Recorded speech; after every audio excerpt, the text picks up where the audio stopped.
racist, xenophobic, mean orange man, the devil incarnate, the worst president ever. This is what you hear from people about our president. So what has Trump actually done to earn all of this hatred? My name is Ali Shoaga, and welcome to 10 Points to Ponder, where we like to talk about all the impolite topics, the things you get canceled for: politics, Jesus, race, manhood. So why do people hate Trump? Here's 10 points to ponder.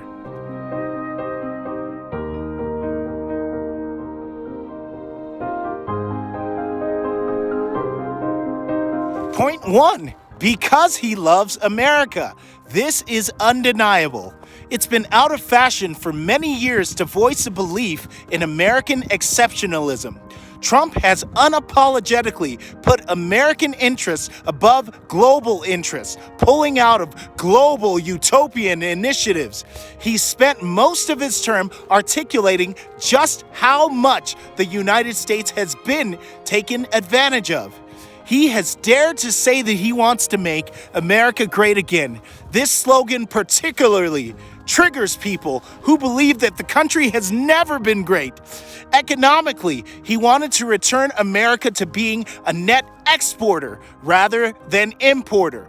And socially, the millions of people risking their lives and life savings for a chance to stay in this land of unlimited opportunity would beg to differ. Point 2, because he fought against China. China has infiltrated our colleges, sports, media, Hollywood, and government. The suppressed Hunter Biden story should provide an extent to how high this goes, especially as it appears that we will be installing the ultimate Manchurian candidate, January 20th. Our Ivy League schools receive endowments linked to China. Our media suppresses information on human rights abuses. Nike and the NBA have sold their souls to China.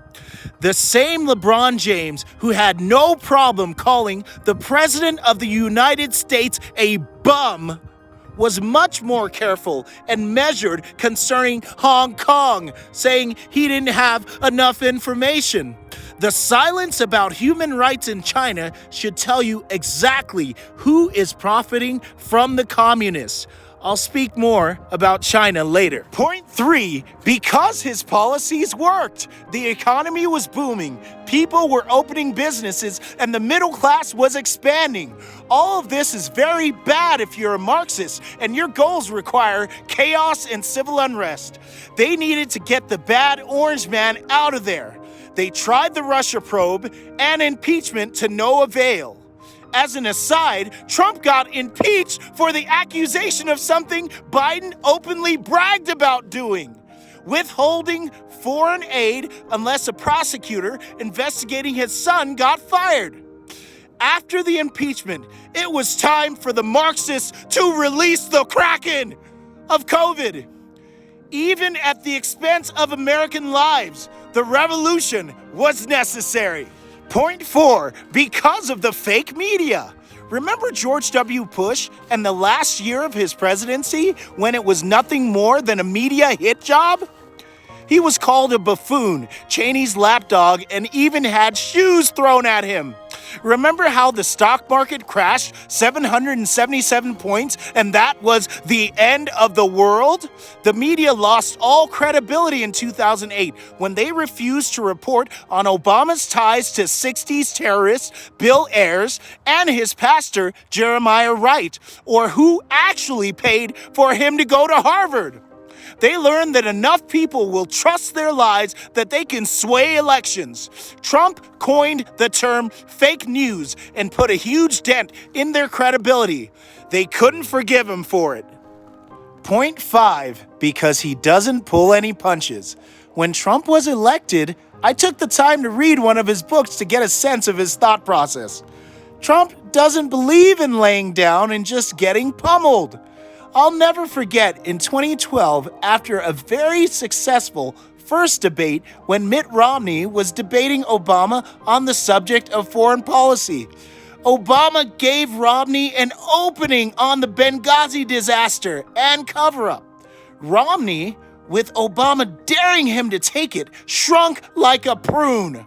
Trump would have rightly called out the lie over an anti-Muslim video and knocked him out.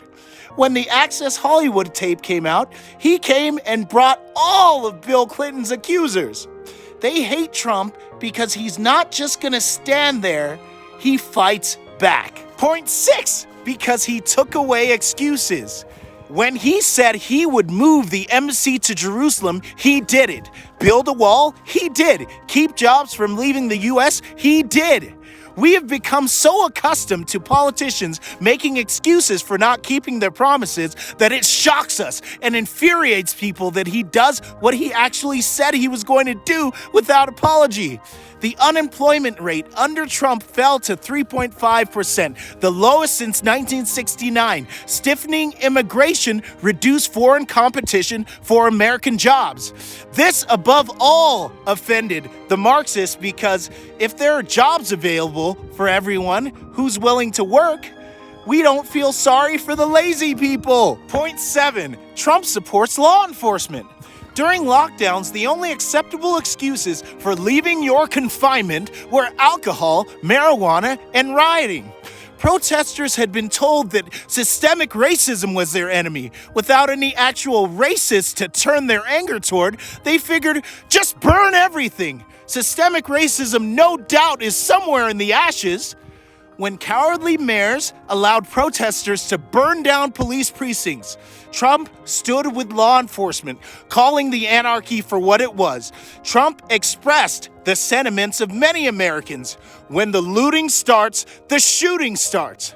They called him racist for saying what everybody else was thinking. Point 8, he blamed China for COVID. COVID originated in Wuhan, China. Infected people from Wuhan traveled internationally, but not within China. Nothing to see here. Meanwhile, the world was more interested in falling in line with a global wealth redistribution plan. Trump called COVID what it was, biological warfare from China.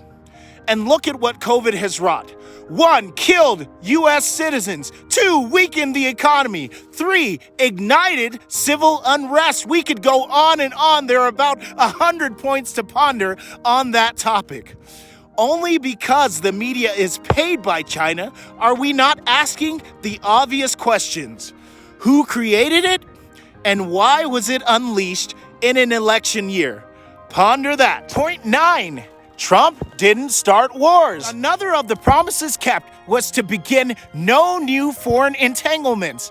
There's a lot of money to be made in war and endless foreign conflicts.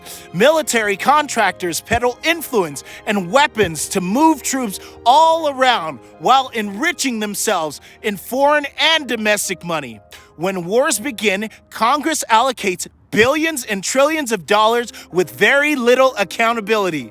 Essentially, the military-industrial complex hates Trump for cutting off the flow of money that war generates. This is one of the means of draining the swamp. Look no further than a letter from former Joint Chiefs of Staff and the circling of the wagons around Hunter Biden. All of this was to get Trump out of office because he was cutting off their slush fund. Point 10, Trump preserved freedom. The media seized on the biological warfare of COVID to promote fear and panic. Every step taken by Trump to balance the virus with the needs of the people was minimized. First, it was ventilators, check. PPE, check. Hospital capacity, check. Testing, check. Therapeutics, check. Vaccine, check. With every accomplishment, the media kept moving the goalposts and got more angry as more lives were being saved. On the other hand, Andrew Cuomo apparently did it right because the body count proves it. And he's gonna win an Emmy for the show Days of Our Lives, which, for those in nursing homes, were greatly shortened. Trump's biggest crime was allowing you freedom. When the world was looking to the U.S. for a signal that they too could suspend their constitutions and become totalitarians, Trump chose the will of the people. And that was unforgivable. he would squander this opportunity, this great plan to finally create the global Marxist utopia that they had been clamoring for decades? And here's an excerpt from Trump's 2008 book. It reads, "You hear lots of people say that a great deal is when both sides win. That's a bunch of crap.